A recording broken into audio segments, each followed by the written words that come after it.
Assalamu alaikum, y'all. Welcome back to another episode. In this episode, the big piece of advice that I want to give you is to give things time.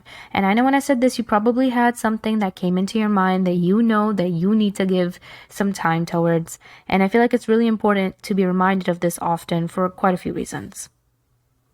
One of the very first episodes that I ever uploaded on this podcast was how to drop a sin. It was like a 2-month challenge, and I talked about some stuff there.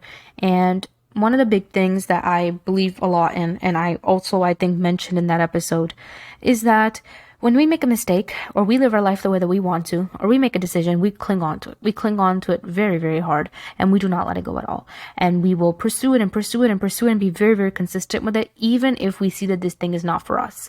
Yet, when we decide to let something go, or we decide to let Allah handle a situation, we get very, very impatient, and we get very, very hasty. But you weren't this hasty or impatient when you were clinging on to your mistake and the decisions that you wanted to make. And that's one of the big things that I always feel like is so important. I know a lot of people that let go of things that they love, whether that was people, things, whatever it might be, and they just expect that pain and that grief to be gone because they assume that, well, look, if this thing wasn't right for me, then my heart should instantly be at peace. I should be at calm.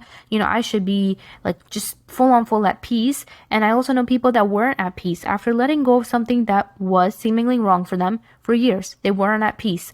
And people told them at a lot of different circumstances that maybe what you let go was for you and maybe it was meant for you and da-da-da. But time showed that it wasn't. And that's the thing. A lot of times we think that if something's meant for us and we let it go, it should come back to us as soon as possible, or we should feel the change in our life that will guide us back to that decision. And sometimes what a lot of people don't want to hear is that when you let something go that's not for you, you're probably still going to grieve. You're probably still going to be sad. You might be sad for years. That doesn't mean what you let go or you letting go is a wrong decision. It just means that it'll take time to get over it. But to instantly believe, well, look, it's been 2 months, it's been 3 months, it's been 6 months, it's been a year, I'm not healed. That means that there was something special in there that I let go of that is just not mine anymore, or that I need to go back to. And that's just not true. Give it time, let go, fall back, let God do what he needs to do. And I know it's easier said than done, and I also know it's really hard to take in, but the thing that I always tell people is that, a lot of times your emotions aren't always 100% accurate, of course, and so it could be 2 years since you let something go, and you can feel sad about it, miss it, and wonder like, oh my God, did I make a decision? Was this the right thing for me? Should I have done that? The reality is, you're gonna have to give things time. You're gonna have to give things time. And the thing is, we often confuse feeling the need for someone or missing something as I have to go get them back, or I have to go do this again, or I made a mistake. You can have a feeling without having to take action.